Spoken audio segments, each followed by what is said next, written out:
Putting Allah first. That was the biggest thing. Is what is my priority? That to realign. I got concussions. I got to realign my priorities. Is football number one? Is Allah number one? So it's okay. Allah is number one.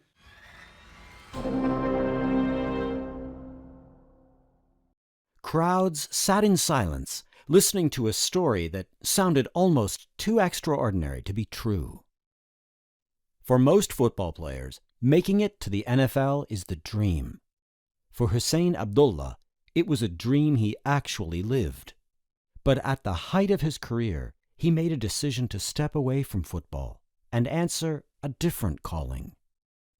Putting Allah first. That was the biggest thing. Is what is my priority? That to realign. I got concussions. I got to realign my priorities. Is football number one?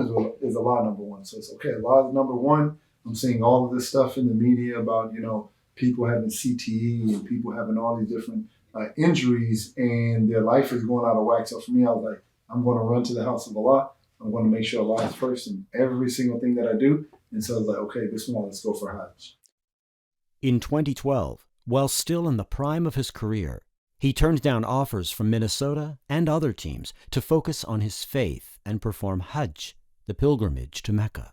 And when you go to the house of Allah and you go to Mecca, everything becomes real. The story of Zamzam becomes real. The story of seeing Mecca becomes real. The Prophet ﷺ, seeing how everything moves becomes real. Seeing Muslims coming from all over the world becomes real. So it really just solidified a deep sense of belief more than anything else. He made that journey alongside his brother, Husain Abdullah, who was also an NFL player. After returning from Hajj, Husain signed with the Kansas City Chiefs. That return produced one of the most memorable moments of his career. Growing up, we didn't have opportunities like this. And so to have him come here to share his story was something so powerful and something that I wish I had growing up as a kid. I can imagine putting up, his poster on my wall.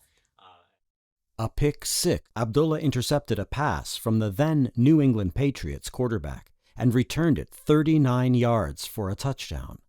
As he entered the end zone, Abdullah slid onto his knees and prostrated in prayer. He was flagged for the celebration, sparking public criticism and questions about whether Muslims' expressions of faith were being treated differently from other forms of religious celebration.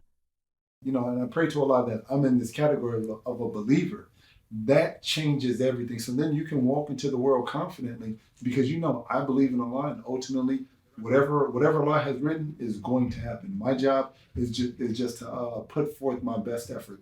The NFL later acknowledged that the officials had made a mistake.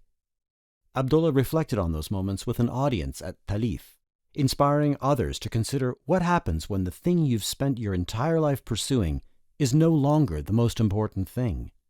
He shares those reflections in greater detail in his book, Mecca to Medina. You don't have to be a football fan to connect with this story. At its heart, it's about ambition, faith, sacrifice, and the courage to ask yourself what truly matters, and whether you're willing to take a risk for it.